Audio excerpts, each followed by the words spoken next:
தலைவர் விஜய் அவர்கள் ஒருபடியா இன்று பிரச்சாரத்தை தொடங்கியிருக்கிறார். சொல்ல போனால் நேற்றிலிருந்தே அவர் பிரச்சாரத்தை தொடங்கிட்டார் அப்படின்னு தான் சொல்லுவோம். பரவாயில்ல, இன்னைக்கு பிரச்சாரத்தை தொடங்கியிருக்கிறார். இன்னைக்கு பார்த்தோம், வழி நெடுகளும் சென்னை இன்னைக்கு ஸ்தம்பிச்சு போயிட்டு அப்படிங்கிறத நம்ம பார்க்குறோம். இதற்கு முன்னாடி நிறைய இடங்களில் போயிருக்கிறார். ஈரோடு போனார், தஞ்சாவூர் போனார், திருச்சி போனார். அந்த பக்கம்லாம் போகும்போது எவ்வளோ கூட்டம் வந்துச்சு அப்படிங்கிறது நம்ம பார்த்தோம். அதெல்லாம் ஒரு ரூரலான ஏரியா. இது மெயின் சென்னை ஏரியாவில் இந்த மனுஷன் வரைக்கும் கால் வைக்கவே இல்லை. இன்னைக்கு அங்கே போகிறார் அப்படிங்கிற போதே ஒரு எதிர்பார்ப்பு இருந்துச்சு. அந்த மக்கள் எப்படிப்பட்ட வரவேற்பை கொடுப்பாங்கன்ட்டு அலட்டி விட்டாங்க. எல்லாரும் வேற லெவலில் இருந்துச்சு, செம்மையாக இருந்துச்சு. இதுக்கு தான் பயப்படுதா? ஏன்னுட்டா திமுகங்கிறது சென்னைங்கிறது திமுகவோட கோட்டை. அந்த கோட்டையில் ஓட்ட போடுறதாண்டா என்னோட வேட்டை அப்படின்ட்டு இன்னைக்கு விஜய் அவர்கள் இறங்கினார். காலையிலேயே இன்னைக்கு பெரம்பூர் தொகுதியில் போகும்போதே ஒரு வீடியோ போடலாம் அப்படின்னு நினச்சேன். அந்த பெரம்பூரில் பேசுனதுக்கு பிறகு நல்லா அக்ரெசிவான ஒரு ஸ்பீச். ஆனால் அது எனக்கு கொஞ்சம் டிசப்பாயின்மெண்ட்டாக இருந்துச்சு. வேற இன்னும் கொஞ்சம் நிறையா பேசியிருக்கலாமோ, நிறையா கொஞ்சம் இருந்துச்சுன்னு வைங்களேன். சரி, தலைவன் குளத்தூரில் பேசுவாப்பில் அது சேர்த்து நீ ஒரு வீடியோ போட்டலாம் அப்படிங்கும்போது குளத்தூர் அதோட பெரிய டிசப்பாயின்மெண்ட். நான் எதிர்பார்க்கவே இல்லை. சரி, அதுலேயும் சில பிரச்சனைகள் இருந்துச்சு, அங்கேயும் சில பிரச்சனைகள் இருந்துச்சு. பெரம்பூரில் பேசும்போதும் சரி தலைவர் விஜய் அவர்கள் என்ன பேசினார், அது எப்படி இம்பாக்டாக இருந்துச்சு. அதற்கு போக விஜய் அவர்களே காலி பண்ணுறதுக்குன்னே ஒரு பெரிய குரூப்பை அந்த தொகுதியில் இறக்கியிருக்காங்க. பெரம்பூரில் அந்த மனுஷன் தோத்தே ஆகணும், திருச்சியில் அந்த மனுஷன் தோத்தே ஆகணும்ட்டு ஒரு ஆளோட கட்டளை, சின்னவரோட கட்டளை. அந்த மனுஷன் ஜெயிச்சிடவே கூடாது, வேற யாரு ஜெயிச்சா கூட பரவாயில்ல, விஜய் ஜெயிக்க கூடாதுங்கிற பெரிய அளவில் ஆட்களை இறக்கிட்டு இருக்கிறாங்க. சரி, அது யார் என்னென்ன இறக்கிட்டு இருக்காங்க, எப்படிப்பட்ட காய் நகர்த்தல் நடந்துகிட்டு இருக்கு. அதுக்கு பிறகு தாவேகாவில் இன்னைக்கு பிரச்சார கூட்டத்தில் பயங்கரமான கட்டுப்பாடுகளும் பல தடைகள் விதிக்கப்பட்டிருக்கின்றன விஜய் அவர்களுக்கு எதிராக. அது என்னென்ன அப்படிங்கிறது நம்ம டீட்டெயிலாக பார்க்க போகிறோம். வாங்க வீடியோக்குள்ள போகலாம். நான் உங்கள் யங் தாத்தா. விஜய் அண்ணா, விஜய் தம்பி, விஜய் தம்பி, நம்ம விஜய்னு எனக்கு எல்லாத்தையும் எல்லாமும் கொடுத்த உங்களுக்காக உழைக்கிறத தவிர எனக்கு வேற எந்த எண்ணமும் எந்த வேலையும் இல்லை.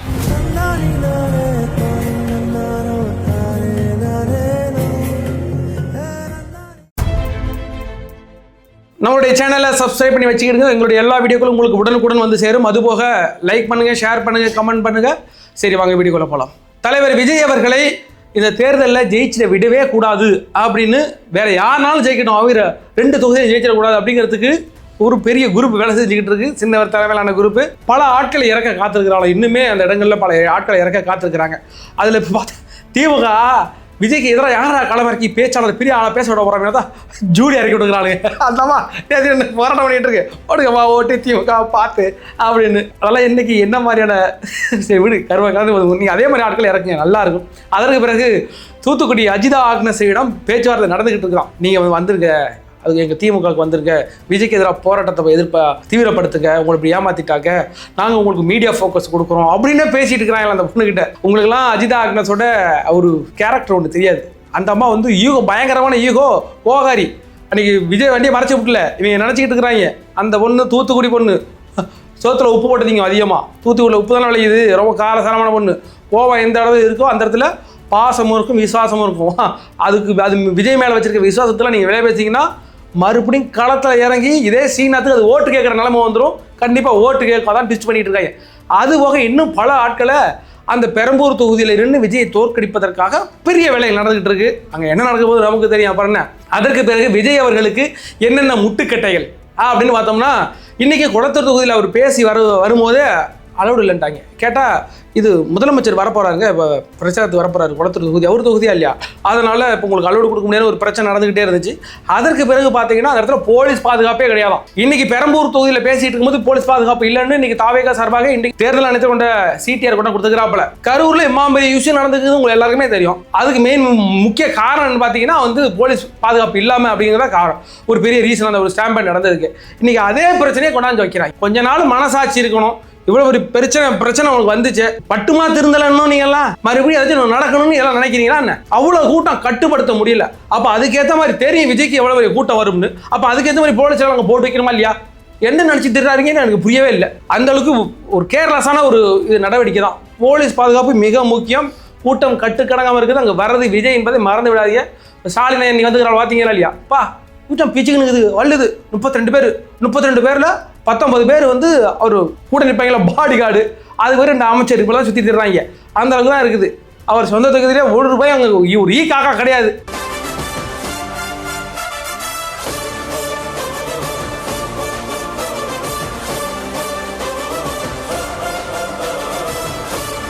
ஆனால் விஜய் அவர்கள் அங்கே வழிநடுகளும் பயங்கர கூட்டம். இன்னைக்கு வந்து அவர் பெரம்பூர் தொகுதியில் இன்னைக்கு 12:30 மணிக்கு வந்து அவருடைய வேட்புமனு தாக்கல் செய்திருந்தார். அப்போ எவ்வளோ பெரிய கூட்டம் அப்படிங்கிறதெல்லாம் பார்த்தோம். அப்படி சுச்சுவேஷனில் பாதுகாப்பு குறைபாடு ரொம்ப மோசமாக இருக்குது.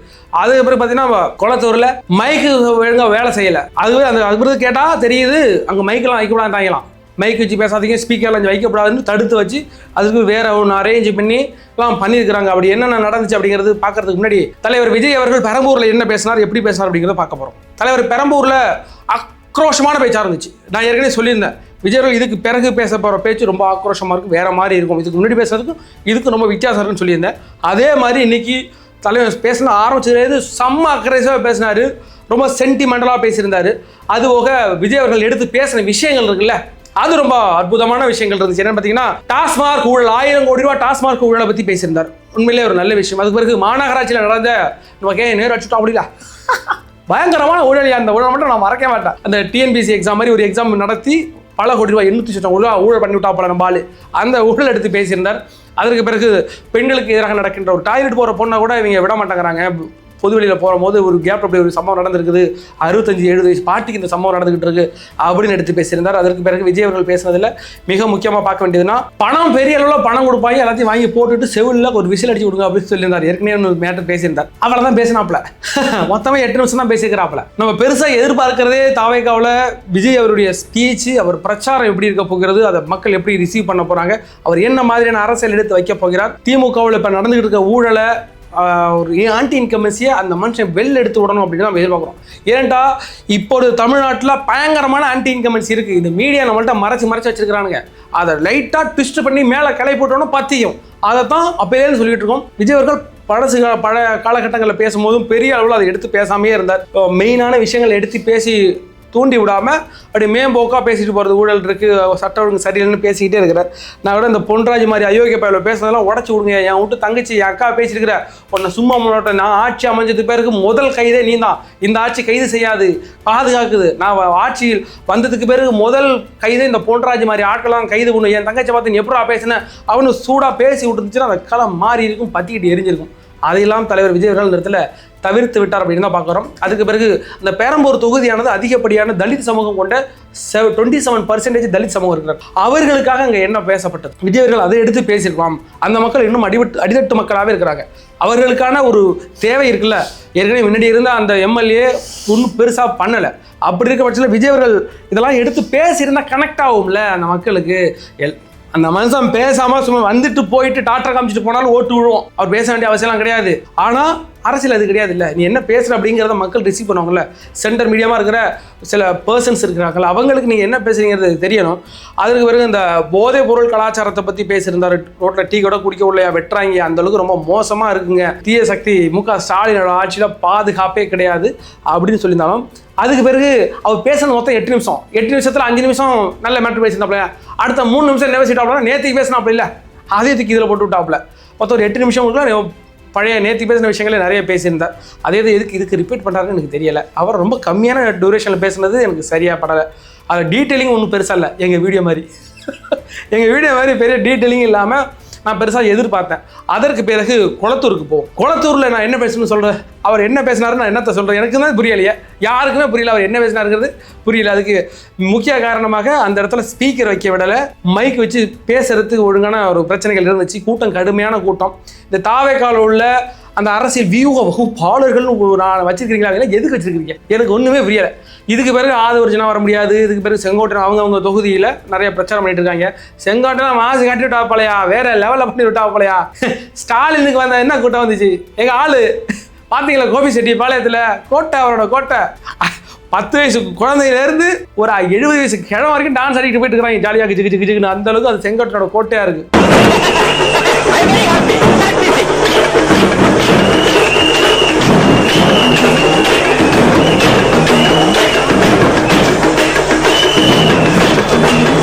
இனிமேல் விஜய் கூட அவங்களாம் வந்து நிற்க முடியாது. இதுக்கு முன்னாடி அவங்களாம் வந்தாங்கல்ல, இப்போ அவங்க தொகுதியில் அவங்க பிரச்சாரம் பண்ணணும். இதற்கென்று ஒரு பெரிய குழு வச்சிருப்பாங்க. அவர்களெல்லாம் என்ன செஞ்சுக்கிட்டு இருக்கிறாங்க. இதுக்கு முன்னாடி இந்த இடத்துல தலைவர் விஜய் அவர்கள் பேச போறாருன்னா அந்த இடத்துல மீடியா எங்கே ஃபோக்கஸ் கொடுக்கணும், கேமரா மைக்கு இவங்க தான் வச்சிருப்பாங்கல்ல. ஸ்டாலின் வண்டி போயிட்டு இருக்கு, விஜய்க்கு மட்டும் தான் பாட்டு கூடுவாங்களா, நான் போடுறேன்டா பாட்டுன்னு அவர் வண்டிலே வச்சு ஸ்பீக்கரில் ஓடிட்டு இருக்கு. ஒரு 150 ரூபா ஸ்பீக்கரில் ஓடிட்டு இருக்கு பாட்டு.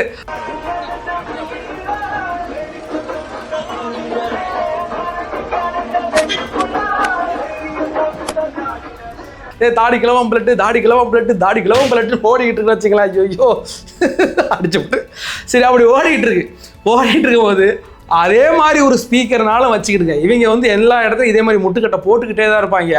அதே மாதிரி போலீஸ் வந்து குளத்தூரில் அலோடு பண்ணவே இல்லை. முதலமைச்சர் வருவாங்க பர்மிஷன் வாங்கிட்டு தான் அந்த மனுஷன் வந்துருக்காங்க. டைமிங் தானே கரெக்டாக வந்தாப்புல. இது என்ன கதை எனக்கு புரியவே இல்லையா. அப்படியாக குளத்தூரில் பேசுனது நேற்றுக்கு என்ன பேசினாரோ அதை இன்னைக்கு காலையில் பேசியிருக்காரு. இன்னைக்கு காலையில் என்ன பேசினாரோ அதை எடுத்து இன்னைக்கு மதியானம் பேசியிருக்காரு. இன்னைக்கு மதியானமும் மைக்கு ஒன்று சரியாக இருந்ததுன்னா மட்டும் அவர் என்ன பேசியிருக்க போறாரு. அங்கே பேசினா இங்கேயும் பேசியிருக்காரு. அது சுத்தர இம்ப்ரெசிவ் இல்லை, டிசப்பாயின்மெண்ட் அந்த பேச்சு அப்படின்னு தான் பார்க்குறோம். அது மு.க. ஸ்டாலினோட ஏரியா, நம்ம சிஎம்மோட ஏரியா. அந்த இடத்துல 1/2 மணி நேரம் உட்காந்து ஊடு கட்டியிருந்தா அந்த மனுஷன் நீங்கள் தூங்கிருப்பாப்பலையா ஸ்டாலின் ஐயா. ஒரு பீப்புக்கு ஒரே நடுக்க சொல்றாங்கன்னு படுத்து தூங்கிருக்கணும். அப்படி ஒரு ஸ்பீச் கொடுக்க போறாருன்னு நினைச்சேன். அந்த இடத்துல ஒரு ஆளை நிப்பாட்டோம்னா பக்கத்தில் நீ எந்த வேட்பாளரோ அந்த வேட்பாளர் பக்கத்தில் வச்சுக்கணும். கடந்த காலகட்டங்களில் வந்து நம்முடைய கேப்டன் விஜயகாந்த் பேச போவாப்புல. விஜயகாந்த் பேசிக்கிட்டு இருக்கும்போது பக்கத்தில் அவருடைய வேட்பாளர் எழுப்பிடுவாப்புல. பக்கத்தில் இவர் தான் நம்ம வேட்பாளர், ஓட்டு போட்டுருங்க அப்படின்னு பேசுவாப்புல. எல்லா தொகுதிகளிலுமே விஜய் தனியாக நின்று ஒரு மைக்கை பிடிச்சி பேசிட்டு போகிறது மட்டுமே ஒரு இம்பாக்ட் இருக்குமானா அது இல்லை. பக்கத்தில் உங்களுடைய வேட்பாளரை எழுப்பி விடுங்க. இவர் தான் நம்ம வேட்பாளர், ஓட்டு போடுங்க, பக்கத்தில் 2 பேசினா அது ஒரு பிரபல்யம் கிடைக்குமா இல்லையா. நேற்று 234 தொகுதியிலும் எல்லாரையும் கூப்பிட்டு ஃபோட்டோ எடுத்துக்கும் போது தெரியறதை விட அந்தந்த தொகுதிகளை கொண்டு காமிச்சு விட்டிங்கன்னா நல்லாயிருக்கும். தெரியும், நான் இல்லைலாம் சொல்லலை. அந்த தொகுதியில எல்லாம் இப்போ ஓட்டு சேகரிக்க போகிறாங்க தெரியாமல் போயிட போதா. இருந்தாலும் அது மக்களுக்கு ஒரு இம்பாக்டாக இருக்கும், மதிப்பும் இருக்கும். ஆனால் இந்த குளத்தூரில் பேசுனதில் எனக்கு ஒரு துளி கூட எனக்கு வந்து சந்தோஷமும் இல்லை, பெரிய டிசப்பாயின்மெண்ட்டாகவே இருந்துச்சு.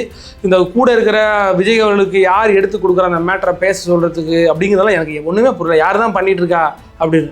ஒட்டுமொத்த தமிழக வெற்றி கழகத்தின் வெற்றி விஜய் அவர்களுடைய பேச்சு நம்பி தான் இருக்குது. 234 தொகுதிக்கு அவர்கள் போக முடியுமானா பிரச்சனை. இப்போக்கே போக முடியாத சுச்சுவேஷன் இருக்குது.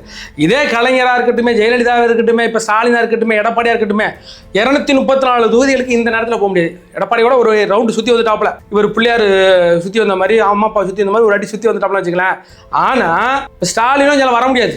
இப்போ விஜய் பார்த்து எல்லாம் கேட்குறாங்க, நீங்கள் வாங்க எல்லா தொகுதிக்கும் போகணும் கேட்குறோம்னா ஸ்டாலினுங்கிறது அது ஒரு பெரிய பிம்பம், பெரிய பிராண்ட் எடுத்து வருஷம் கட்சி. ஸ்டாலின்லாம் நாளைக்கு உதயநிதி தான், அவர் தான் பிராண்டாக மாற்றிடுவாங்க, 10 நாளில் மாற்றிடுவாங்க. ஆனால் விஜய் என்பது தமிழக வெற்றி கழகத்தின் முகம். தமிழக வெற்றி கழகம்னா விஜய் மட்டும்தானே. அப்போ அவர் எல்லா தொகுதிகளுக்கும் போனால் இதே கூட்டம், இன்னைக்கு இருக்கிற கூட்டம் இருக்குல்ல, இது எல்லா தொகுதிக்கும் பிச்சுக்கிட்டு போனாங்கன்னா என்ன மாதிரி இருக்கும். அதிரும் இல்லை, 234 தொகுதியும் அதிர்ந்து போகும். இன்னைக்கு பாருங்க, இன்னைக்கு எடப்பாடியும் பேசுறாரு. யாராச்சும் எடப்பாடி பேசுறத பார்த்தீங்களா நீங்க எங்கேயாவது? அந்த மனுஷன் எங்க பேசிக்கிட்டு இருக்காரு கூட எங்களுக்கு யாருக்கும் தெரியாது. சீமானண்ணன் பேசிட்டு இருக்கிறாப்புல, யாரு கண்டுக்கிட்டா? மொத்தம் 17 பேர் நிற்கிறாங்க டீ கடையில், டீ குச்சின்னு அந்த ஆள்கிட்ட பேச்சு கொடுக்குறாப்புல. அப்படி இருக்கு. இன்னைக்கு ஸ்டாலின்ங்கிறதுனால அங்கே கொஞ்சம் வந்து ஒரு பிட் எடுத்து போட்டாங்க. நான் ஏற்கனவே சொல்லியிருந்தேன், எங்கேயாச்சும் ஒரு 3 பிட் எடுத்து போடாங்க, அவ்வளோதான். யார் பேசினாலும் விஜய் என்ன பேசுகிறாரோ அதான் டாபிக். என்ன இன்னைக்கு காலையிலேருந்து வீடியோ ஓடிக்கிட்டே இருக்குது, லைவ் ஓடிக்கிட்டே இருக்குது. ஸ்டாலின் அவருடைய தொகுதியில் பிரச்சனை இது வேட்புமனு தாக்கல் பண்ணிட்டு கையை காட்டுன்னு வராப்புல, ரோடு ஷோ போட்டுட்டு வராப்புல. ஒரு வயதும் கண்டுக்கல. நம்ம சண்டிகாரம் மட்டும் அது லைவ்ல போட்டுருக்கிற மாதிரி யாருமே அதை லைவ் போடவே இல்லை. ஏற்கனவே எடுத்த வீடியோவை எடிட் பண்ணி அதுக்கு பிறகு தான் போட்டு விட்டாங்க. அந்த லெவலில் தான் இருக்குது. அது விஜய் அவர்களுக்கு ரோடு ஷோ பண்ணுறதுக்கு அலோடு கிடையாது. ஒரே ஒரு இடத்துல மட்டும்தான், அது எந்த இடம் எனக்கு சரியாக தெரியல, நான் தெரிஞ்சவன உங்களுக்கு கண்டிப்பாக நான் சொல்கிறேன். ஒரே ஒரு இடத்துல மட்டும்தான் விஜய் அவர்களுக்கு ரோடு ஷோவுக்கு வந்து பர்மிஷன் கொடுத்துருக்காங்க. மற்ற எந்த தொகுதியிலுமே பர்மிஷன் இல்லை இதுவரையிலும். கேட்டாங்கன்னா போகலாம். இன்னைக்கு இவ்வளோ கூட்டம் வருது இல்லை, சரி எல்லாம் எதுக்கு வராங்க, விஜய் முகத்தை பார்த்தாரணும் அப்படின்ட்டு தான் வராங்க. அந்த மனுஷன் உள்ளே உட்காந்துக்கிறாப்புல, வெளில வர விடலை. ரோடு ஷோ அலோடு கொடுத்தா வெளில வந்து கை காமிச்சானா ஒரு கூட்டமெல்லாம் அப்படியே கலைஞ்சு போவாங்க. விஜய் பார்த்துட்டு போயிட போகிறாங்க. அதுக்கு பிறகு அவர் என்ன பேசினாரு மொபைலில் வரப்போகுது, அது ஈஸி. அவரை கொண்டு கடைசி வரைக்கும் வரவும் கூட்டம் ஃபுல்லாக அலமோதி அடிச்சுட்டு கடைசியாக ஒரு இடத்துல கூடுறாங்க. இதே பிரச்சனை நடந்துச்சு கரூரில். இப்போ அதே மாதிரி இப்போ நடக்கிறது நீங்கள்லாம் பிளான் பண்ணுறீங்களா எனக்கு சந்தேகமாக இருக்குது. ஆக மொத்தத்தில் இன்னைக்கு தலைவர் விஜய் அவர்கள் பேசின பேச்சு வீரியமாக இருந்துச்சு, ரொம்ப ஃபயராக இருந்துச்சு. அதெல்லாம் எந்த மாற்று கருத்து கிடையாது. ஆனால் பேசின விஷயங்கள் கொஞ்சம் இம்பாக்டாக இருந்துச்சு. நிறைய விஷயம் இருக்குது. இந்த 5 வருஷம் ஆட்சியில் நடந்த மேட்டரை எடுத்து வச்சு பேசினா 150 மணி நேரம் லைவ் ஓடுறாலும் பேசிட்டு இருக்கலாம். அவ்வளோ மேட்ரு இருக்குது. அதில் ஒரு 10% பேசியிருந்தாலே நல்ல ஒரு அரசியல் ஒரு பிம்பத்தை ஏற்படுத்திருக்கலாம். ஆனால் தலைவர் இந்த இடத்துல ஏன் மிஸ் பண்ணுறாரு அப்படிங்கிறது தெரியல. அடுத்தடுத்த காலகட்டங்களில் அதுக்கு பிறகு எங்கே போட போகிறாங்கன்னு தெரில, எப்படி பர்மிஷன் கொடுக்க போகிறாங்கன்னு தெரில. இனிமேல் இஷ்யூவாக தான் இருக்கும். சரி, அடுத்த ஒரு வீடியோக்குள்ளே அவர் எந்தெந்த இடங்களில் போகிறார், அவருடைய பேச்சு எப்படி இருந்துச்சு அப்படிங்கிறத நம்ம டீட்டெயிலாக பார்ப்போம். அது மட்டும் இல்லாமல் நான் சொல்லிவிட்டேன், அந்த மனுஷனுக்கு வந்து பேசி தான் அவர் ஓட்டு வாங்கலாம் கிடையாது. அந்த முகத்துக்கே ஓட்டு விழுவோம், அவர் மேலே உள்ள நம்பிக்கைக்கு ஓட்டு விழுவோம். அவர் முகத்துக்கே ஓட்டு விழுவோம்னா அது தவறாக போயிடும். ஐ மீன் அப்போ அது ஒரு நல்ல அரசியல் புரிதல் இல்லாமல் போயிடும். அவர் மேலே உள்ள நம்பிக்கை, அந்த மனுஷன் வந்தால் பண்ணுவாப்புல நம்பிக்கை இருக்குல்ல, அந்த நம்பிக்கைக்கே ஓட்டு விடும். இன்னைக்கு சீமான் பின்னாடி இவ்வளோ உறுப்பு நிற்கிறாங்க, ஏன் நிற்கிறாங்க? அந்த மனுஷன் அப்படி பேசுறாரு, பேசி மயக்க வச்சிருக்கான் அந்த ஆளு, அதனால ஓட்டு விடுதில்ல. அதில் ஒரு பாதி பேசியிருந்தாலும் கண்டிப்பாக இன்னுமே பெரிய அளவில் இம்பாக்ட் ஏற்படுத்திருக்கும். ஆனால் இன்றைய பேச்சு எனக்கு எல்லாமே டிசப்பாயின்மெண்ட். அடுத்த பிரச்சாரங்களில் விஜய் அவர்கள் நல்லா பேசுவார், பேசணும். அப்படி பேசினாதான் களம் இன்னும் பத்திக்கிட்டு எரியும். இன்னைக்கும் பத்திக்கிட்டு எரிஞ்சுதாரு, எந்த ஒரு மாற்று கருத்து கிடையாது. அவர் பேச்சு அப்படி இருந்துச்சு அப்படிங்கிறதா. தற்போது வில்லிவாக்கத்தில் நடக்க இருந்த அந்த பிரச்சாரமும் ரத்து செய்யப்பட்டிருக்கு. அது என்ன காரணம் கேட்டிங்கன்னா பாதுகாப்பு குறைபாடு தான். ஏன்னு கேட்டிங்கன்னா அந்த மனுஷன் வேட்புமனு தாக்கல் செஞ்சதுல இருந்து இப்போ வரைக்கும் இந்த குளத்தூரில் பேசிட்டு முடிச்சது போன வரைக்கும் கடுமையான கூட்டம் சென்னையே வந்து அலுவலப்பட்டுக்கிட்டு இருக்கு அப்படின்னு போலீஸுங்க பாதுகாப்புங்க. இவங்க பாதுகாப்பு கொடுக்க மாட்டாங்கிறது தெரியும். இந்த மனுஷன் வெளில வந்து பிரச்சாரம் பண்ணா பிரச்சனைங்கிறது தெரியும். இப்போ இன்னைக்கு நடந்துச்சு இல்ல, முழு தமிழ்நாடு எதை பார்த்துக்கிட்டு இருக்கு? விஜய் பேச தானே பார்த்துக்கிட்டு இருக்கு. அப்போ அடுத்த 20 நாள் இப்படி நடந்துச்சுன்னா அவன் என்னத்தை பண்ணுவாங்க? அதனால என்ன பண்ணணும், பாதுகாப்பு கொடுக்காத, பயந்துக்கிட்டாலும் போகட்டும், அப்படி இல்லைன்னா ஏதாச்சும் நடக்கட்டும், ஆசமாக அது நடக்கட்டும், ஒரு 10 நாள் முடக்கட்டும், அந்த எண்ணத்தெல்லாம் இருக்கிறாங்க. தற்போது வில்லிவாக்கத்தில் பிரச்சாரம் ரத்து. அதே மாதிரி அடுத்த 25 நாளில் ஷெட்யூல் போட்டாலும் எத்தனை ஆடம் ரத்தாக போகிறதுங்கிறதும் யாருக்கும் தெரியாது. இப்படி தான் இருக்குது. விஜய் அவர்களுக்கு எந்த அளவுக்கு முட்டுக்கட்டை போட முடியுமோ போடுவாங்க, தாவேகாவுக்கு எந்த அளவுக்கு முட்டுக்கட்டை போடுவாங்களோ போடுவாங்க.